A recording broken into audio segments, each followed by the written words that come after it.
Hello नमस्कार, मी मयूर वाघ. आज आपलं सर्वांचं द लीडर्स पॉडकास्टमध्ये हार्दिक हार्दिक स्वागत आहे. आज आपल्यासोबत अविनाशजी बोडके सर आहेत, जे की आयमाच्या होणाऱ्या निवडणुकांमध्ये खजिनदार पदासाठी उमेदवार म्हणून आपल्या बरोबर आहेत. सर नमस्कार. नमस्कार. आयमा ही संस्था नेमकी काय आहे? सर्वप्रथम मी आपणास सांगू इच्छितो की आयमा म्हणजेच अंबड इंडस्ट्रीयल मॅन्युफॅक्चरर्स असोसिएशन आहे. जे संस्था जी आहे ही सर्व जे लघुउद्योग, स्मॉल स्केल इंडस्ट्री आणि लार्ज स्केल इंडस्ट्री यांच्या जी एक संस्था, याचे मेंबर्स जे होतात ना, तर शासकीय आणि इंडस्ट्रीचे लोकांचे दोघांमध्ये एक ब्रिज असला पाहिजे. प्रत्येक मेंबरला शासनाकडे जाणं किंवा काही इंडस्ट्रीच्या काही रिलेटेड प्रॉब्लेम्स असतील तर कुठलीही बघतो ना आपण, एक संस्था ती स्थापन झाल्यानंतर त्याला एक पॉवर असते, त्याचे कोणीतरी प्रतिनिधी असतात आणि ती ऑर्गनायझेशन त्याकरता स्थापन झालेली आहे. आणि आयमा ही 39 वर्ष झाली स्थापन. तुम्ही आयमामध्ये कधीपासून आहात? मला आयमामध्ये near about I am working with IMA since last more than 10 years, म्हणजे मागील 10 वर्षापासून मी आयमामध्ये काम करतोय. ओके. आणि सर, आता तुम्ही ह्यावेळेसच्या इलेक्शनला आयमाला खजिनदार पदासाठी उमेदवारी देत आहे, तर तुम्हाला का म्हणून वाटलं की मी स्वतःला ह्या पोस्टसाठी नॉमिनेट केलं पाहिजे? Yes, good. असं आहे ना की आयमामध्ये मी मागील 10 वर्षापासून काम करतोय. 10 वर्षामध्ये ज्या आफ्टर एव्हरी 2 इयर्स, तर 10 इयरनंतर जे काय अध्यक्ष, माननीय अध्यक्ष राजेंद्र आहिरे साहेब होते, निखिल पांचाळ असतील, वरुण तलवारजी होते, आता ललित भोप सर होते. तर यांनी मला ज्या वेळेस अध्यक्षांनी माझ्यावर जी जबाबदारी दिली, मग रिसेंटली मला या पूर्ण 10 वर्षाच्या कारकिर्दीमध्ये नियर अबाउट मी 4 ते 6 वर्ष मी बुलेटिन, आयमा बुलेटिन जे दर महिन्याला निघतं, म्हणजे पब्लिश होतं की आयमाचे दर महिन्याला काय काय सेमिनार्स होतात, काय काय इव्हेंट्स होतात, गव्हर्नमेंट रिलेटेड आपण काही शासन दरबारी काही निवेदनं देतो, किंवा आयमामध्ये काही म्हणतो ना की एज्युकेशन्स ट्रेनिंग मुलांसाठी होत असतं, तर आयमा इंडेक्स होत असतं आफ्टर एव्हरी 2 इयर्स. हे बुलेटिनचं उद्दिष्ट ते आहे की सर्व मेंबर्सपर्यंत आम्ही दर महिन्याला प्रत्येक मेंबरला बुलेटिन हे महिन्याचं पाठवत असतो. तर ते मी करत असताना तर मी आयमाला त्यामधून एकही बुलेटिन, मी जेवढ्या वेळेस मला बुलेटिन कमिटीची चेअरमनची मला जबाबदारी दिली, मी दरवेळेस प्रत्येक 10 इयरमध्ये 24 बुलेटिन काढले असेल, 24 महिन्यातले एकही बुलेटिन मी नुकसानमध्ये नाही जाऊ दिला. कारण म्हणजे सर्व मेंबर्सला हे माहिती असलं पाहिजे की बुलेटिनचा प्रिंटिंगचा खर्च किती आहे, त्याचा डिस्पॅच कुरिअरचा खर्च किती आहे. तर नियर अबाउट प्रिंटिंग आणि कुरिअर हे जवळजवळ 55,000 ते 60,000 रुपये खर्च असतो दर महिन्याला. आणि मी यातून तुम्हाला सांगेल की कधीही म्हणजे यामध्ये संस्थेला, आयमाच्या फंड्समधून बुलेटिनचा खर्च नाही करावा लागला. की त्यातून मी काय केलं, वेगळ्या इंडस्ट्रीतून असतील, ॲड्सच्या माध्यमातून, किंवा आपण त्याच्यामध्ये प्रत्येक महिन्याला मी आर्टिकल्स द्यायचो, लेबर लॉच्या रिलेटेड, GSTच्या related, hospitals, zero accident company, ISOच्या रिलेटेड ज्या गोष्टी असतात, दर महिन्याला आर्टिकल्स पण असतं. हे सर्व करत असताना मी ॲड्समधून फंड रेझिंग करून प्रिंटिंगचा खर्च, कुरिअर डिस्पॅचचा खर्च करून मी दरवर्षी साधारणतः ऑन ॲन ॲव्हरेज वर्षाला 2 ते 4 लाख रुपये मी संस्थेला कसा त्याच्यापासून फायदा करून दिलेला आहे हे, आणि हे सर्व अध्यक्षांना माहिती, सर्व माहिती आहे. तर मी त्या हिशोबाने ते काम करत होतो. आणि आत्ता रिसेंटली काय आहे ना की राईट नाव माझ्याकडे आता रिसेंटली, म्हणजे की मी संस्थेला वेळ पहिलेही देत होतो प्रामाणिकपणे, आता माझ्याकडे 2nd जनरेशन रिसेंटली, आता माझा मुलगा माझ्या फॅक्टरीत जॉईन झाला आहे. तर अजून मी थोडासा वेळ, अजून माझ्याकडे जास्त वेळ, 10 वर्षातला अनुभव हे मी देऊ शकतो संस्थेला. म्हणून मग मी म्हणालो की एक आमच्याकडे घटना आहे की या घटनेप्रमाणे मग मी आमची सर्व जे मार्गदर्शक असतील किंवा माझे मागील पास्ट प्रेसिडेंट्स असतील त्यांच्याकडे मी माझी मनातली भावना, कारण आयमा एक परिवार आहे, भावना व्यक्त केली. आणि की सर माझ्याकडे वेळ आहे आता आणि संस्थेचे काम करण्यासाठी मला अजून तळमळ आहे, तर मला तुम्ही काहीतरी मोठी जबाबदारी द्या. म्हणून मग मी ट्रेझरर ह्या पदासाठी नामांकन केलेलं आहे. ओके. आणि सर, आयमात खजिनदार पदाचं महत्त्व किती आहे?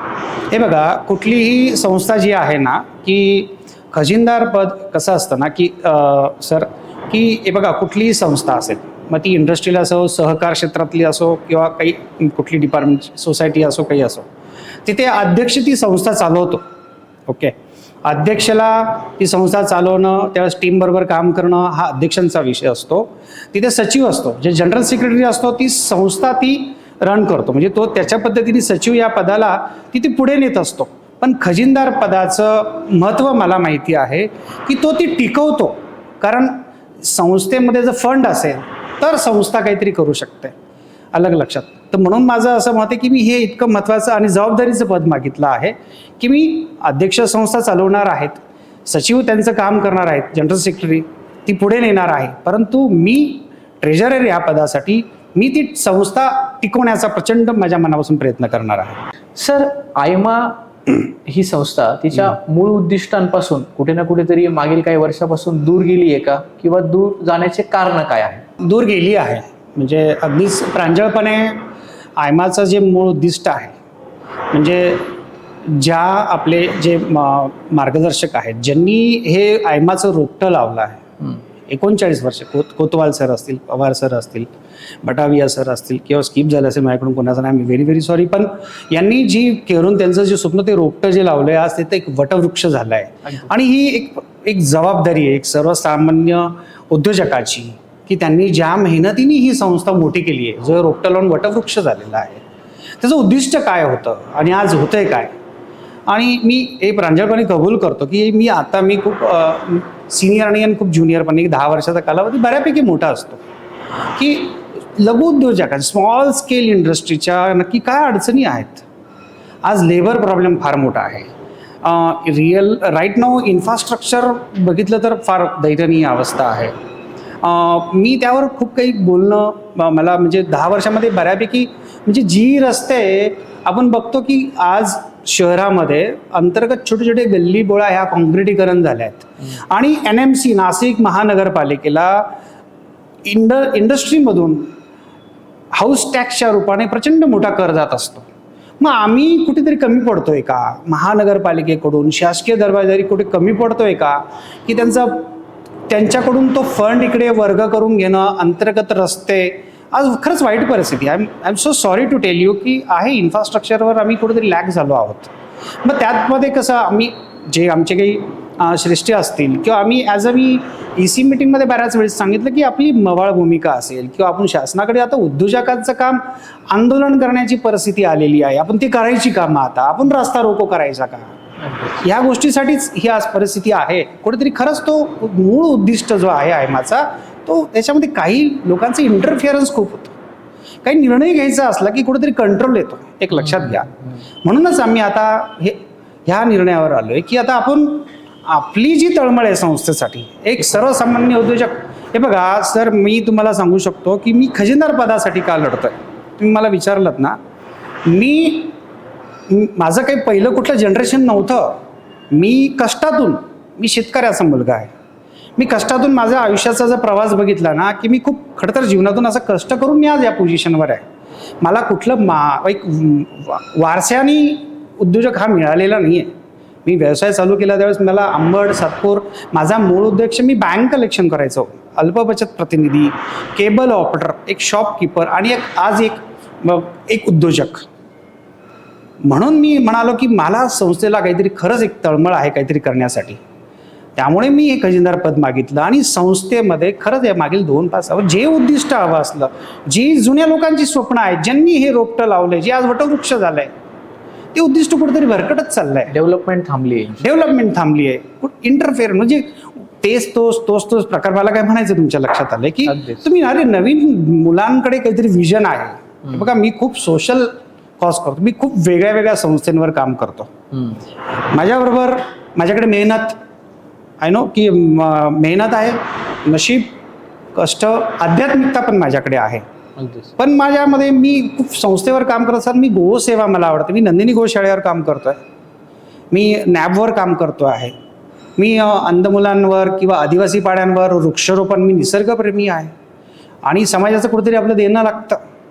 आणि आज मी समाधानी आहे माझ्या व्यवसायामध्ये. व्यवसाय वाढलाच पाहिजे त्यासाठी मी करतोय. माझं 2nd जनरेशन आता माझ्या मुलाला आणलंय. त्याकरता मी पहिला जनरेशन आहे. माझ्याकडे संस्थेसाठी जसं बुलेटिनच्या माध्यमातून मी वेळ दिला, आता मी जास्त वेळ देऊ शकतोय. म्हणून माझी ही सर्व तळमळ आहे. म्हणून मी त्या खजिनदार पदासाठी मी आज इथे उमेदवारी केलेली आहे. म्हणून मी सर्व उद्योजकांना अपील करतोय त्या माध्यमातून. Okay, Yes. अगदी सर. MIDCत अजून काय सुधारणा व्हायला हव्यात? बघा, MIDC मध्ये तसं बघायला गेलं तर खूप काही करण्यासारखं आहे, की मेन म्हणजे की संस्थेचं तुम्ही मगाशी म्हणालात की उद्दिष्ट काय आहे. कुठलीही संस्था आणि गव्हर्नमेंट ऑर्गनायझेशन जे असतील ह्या दोघांमधलं ब्रिज जे असतो, आम्ही प्रतिनिधी असतो, आम्ही संस्थेचे प्रतिनिधी म्हणून त्यांच्याकडे जाणार आहोत. खूप काही गोष्टी आहे म्हणजे गव्हर्नमेंटकडून फंड्स आणणं, फंड्स रेझिंग करून इन्फ्रास्ट्रक्चर उभं करणं, अंतर्गत रस्ते सिमेंट कॉन्क्रिटीकरण करून घेणं, ड्रेनेजची पाईपलाईनची व्यवस्था नाही आहे MIDCमध्ये ती करून घेणं, स्ट्रीट लाईट्स आहे, even one grid one nation. Actually हा माझा अध्यक्षांच्या अधिकारातला तो विषय आहे, पण मी ज्यावेळेस त्यांच्याबरोबर मला खांद्याला खांद लावून काम करेल तर नक्कीच मी या गोष्टीवर सरांना सांगणार आहे की sir, one grid one nation महाराष्ट्रातच आज जालना, विदर्भ, मराठवाडा इकडे वेगळे आहेत. आपल्याकडचे उद्योजक हा चारही बाजूनी भरकटत चालला आहे. म्हणजे बिचारा भरकटला गेला किंवा त्याला त्रास होतो या सर्व गोष्टींचा. टॅक्सेशन, वापी, वलसाड, गुजरातमध्ये इतक्या सिंगल विंडोमध्ये त्यांना इतक्या काही फॅसिलिटीज मिळत आहेत. त्यामुळे इथले बरेचसे उद्योजक इझिली गुजरातला शिफ्ट होत आहेत. There is very simple. त्यांच्याकडे इतक्या काही फॅसिलिटीज ते गव्हर्नमेंट प्रोव्हाइड. मग आपण का नाही? आपल्याला अधिकार आहे, आपण टॅक्स भरतो. आणि मग या गोष्टी, माझं ते स्वप्न आहे की या सर्व गोष्टी मी माझ्या ज्येष्ठ मंडळी जे माझे मार्गदर्शक असतील त्यांच्या खांद्याला खांदा लावून उद्योजकांसाठी नक्कीच करेल. अगदीच. आयमा या संस्थेच्या माध्यमातून बँका असतील, वित्त असेल, सबसिडी असेल किंवा मग काही सरकारी योजनांसाठी आपण काय करू शकतो? आयमा या संस्थेच्या माध्यमातून सबसिडी जी आहे ना, तो कसा आहे की एखादा नवीन उद्योजक, एंटरप्रिनरला नवीन काही व्यवसाय चालू करायचा आहे त्यावेळेस तो गोंधळलेला असतो. एखादा नवीन BE मेकॅनिकल झालेला मुलगा, इलेक्ट्रॉनिक्स झालेला मुलगा, ITI झालेला मुलगा, त्याला स्वतःचा व्यवसाय चालू करायला तो गोंधळलेला असतो की मी नक्की कुठे जाऊ. मी MIDCला जाऊ की मी DICला जाऊ का मी निमा किंवा मी आयमा ज्या औद्योगिक संघटना आहे त्यांच्याकडे जाऊ. तर माझी एक ड्रीम आहे, म्हणजे मी तर ह्या सर्व गोंधळलेल्या मुली तो तरुण जो आहे उद्योजक, त्याला आयमामध्ये सिंगल विंडो ही कन्सेप्ट मला करायची की एखाद्याला नवीन उद्योग चालू करायचा असेल तर त्याने आयमाला यावं. त्या सिंगल विंडोमध्ये त्याला सर्व गोष्टींची माहिती पुरवल्या जाईल की तुला DICमध्ये कसं जायचं आहे, तुझं प्रोजेक्ट तुला काय बनवायचं आहे, तुला तिथे सबसिडीसाठी काय करायचं आहे, तुला बँकिंगमध्ये फायनान्स शासकीय कमीत कमी कसं व्याजदरामध्ये तुला मिळणार आहे, मशिनरी लोन तुला कसं मिळणार आहे, तुला लेबरचा जो मेजर प्रॉब्लेम आता भेडसावतो किंवा काय भेडसावेल त्यावर आपल्याला काय करता येईल. तर आम्ही ते सिंगल विंडोमध्ये जे काही वेस्ट करता येईल तर नवीन उद्योजकाला त्यासाठी आम्ही नक्कीच काही योजना आखलेल्या आहेत. पुढच्या 2 वर्षाचा तुम्हाला त्याचा लागलीच एक पुढील दर 3 महिन्यानंतर तुम्हाला नक्की दिसेल 100%. सर, आयमा या संस्थेच्या आर्थिक व्यवस्थापनात सध्या आपण काय सुधारणा करायला पाहिजे? अतिशय महत्त्वाचा प्रश्न तुम्ही विचारला. आयमाच्या व्यवस्थापनामध्ये आर्थिक सुधारणा करण्यासारखं खूप काही आहे. जसं काही आमच्याकडे कसं असतं ना की वर्षातून आयमा फेस्ट हा होत असतो, त्यामधून आम्ही काही फंड रेझिंग करत असतो. म्हणजे जे मी आजपर्यंत आम्ही टीमवर्कमध्ये काम केलं आहे. आयमा इंडेक्स होत असतं आफ्टर एव्हरी 2 इयर्स, त्यातून फंड रेझिंग बऱ्यापैकी आम्ही करत असतो. की आयमाला असं काही दर महिन्याला वेगळं आर्थिक असं हे नाही. आम्हाला फंड रेज मेंबरशिप न्यू मेंबरशिपमध्ये असते, पॅटर्न मेंबरशिपमध्ये असते. त्याही पलीकडे माझ्या काही कन्सेप्ट्स आहेत की मी आता ते असं वर्षाला आयमा फेस्ट होतं किंवा 2 वर्षानंतर इंडेक्स, मी तसं नाही ठेवणार आहे. मी आता जर मला सर्व उद्योजकांनी संधी दिली ना, येणाऱ्या 4 दिवसानंतर 1 फेब्रुवारीलाच वार्षिक आता AGM आहे, त्याच दिवशी मी माझं विजनरी डॉक्युमेंट्स देईल की after every 3 months what I have design for AIMA to raising the fund. Okay, दर 3 महिन्यानंतर माझी वेगळी कन्सेप्ट असेल. बुलेटिनच्या माध्यमातून आयमा मेंबरशिप असेल, पॅटर्न मेंबरशिप असेल, फेस्ट असेल किंवा इथे वेगवेगळे सेमिनार्स आहेत ते ऑर्गनाईज करून आपण एज्युकेशनल काही मुलांना नवीन म्हणजे वेगळ्या जे मुलांना शिक्षणाच्या मधून त्यातून काही आपल्याला फंड रेझिंग करता येईल का, वेगवेगळे सेमिनार्स ऑर्गनाईज करता येतील. हे माझ्याकडे खूप काही गोष्टी, एक विजनरी माझ्याकडे डॉक्युमेंट्स मी तयार केलेलं आहे. त्यावर माझं एक फायनलाइज मी विदिन 1 वीक, जर मला सर्वांनी संधी मी नक्कीच तुम्हाला त्याचं विजनरी डॉक्युमेंट्स पूर्ण 2 वर्षाचं आयमाचं या फंड रेझिंगच्या संदर्भामध्ये एक सक्षम 2 वर्षामध्ये तुम्हाला आयमा दिसेल आर्थिक प्रॉपर. येस, कुठली संस्था जर ती आर्थिक स्ट्रॉंग नसेल तर मग तिच्यात काही उपक्रमांना पण आपण मागे पडून जातो. नक्कीच. कारण कसं आहे ना की आमच्याकडे असं काही आयमाकडे असं स्वतःचं असं नाही. काही सोर्स नसतो. आम्हाला ह्या वेगळ्या वेगळ्या ॲक्टिव्हिटीज आम्ही त्यातल्या त्यात माझ्याकडे काही मी ठरवलं की काही कल्चरल ॲक्टिव्हिटीज ज्या सोशल आपण काही करू शकतो या सर्व गोष्टी घरात इन्व्हॉल्व आहे. त्याच्यामध्ये माझ्याकडे एक विजन डॉक्युमेंट्स मी नक्कीच करणार आहे आणि ते नक्कीच सर्व त्या पदाला न्याय देण्यासारखं मी फंड रेझिंग करून टाकतो. अगदीच. सभासदांच्या पैशाचा योग्य आणि परिणामकारक वापर आपण कसा करू शकतो? सभासदांच्या पैशांचा योग्य आणि परिणामकारक वापर म्हणजे की सर्वात महत्त्वाचं म्हणजे मी सुरुवातीलाच तुम्हाला सांगितलं की सभासदांचा पैसा आहे हा संस्थेसाठीच वापरला गेला पाहिजे. संस्थेच्या हितासाठी, संस्थेकडून उद्योजकांच्या प्रगतीसाठी, ह्या गोष्टीसाठी आपण तो वापरला गेला पाहिजे. मी मगाशीच माझं तुम्हाला सांगितलं की संस्था ही पूर्ण अध्यक्षांना चालवायची आहे. त्यांची टीम आम्ही अंडर काम करणार. सेक्रेटरी जो असतो ती पुढे नेत असतो आणि खजिनदार ती टिकवतो.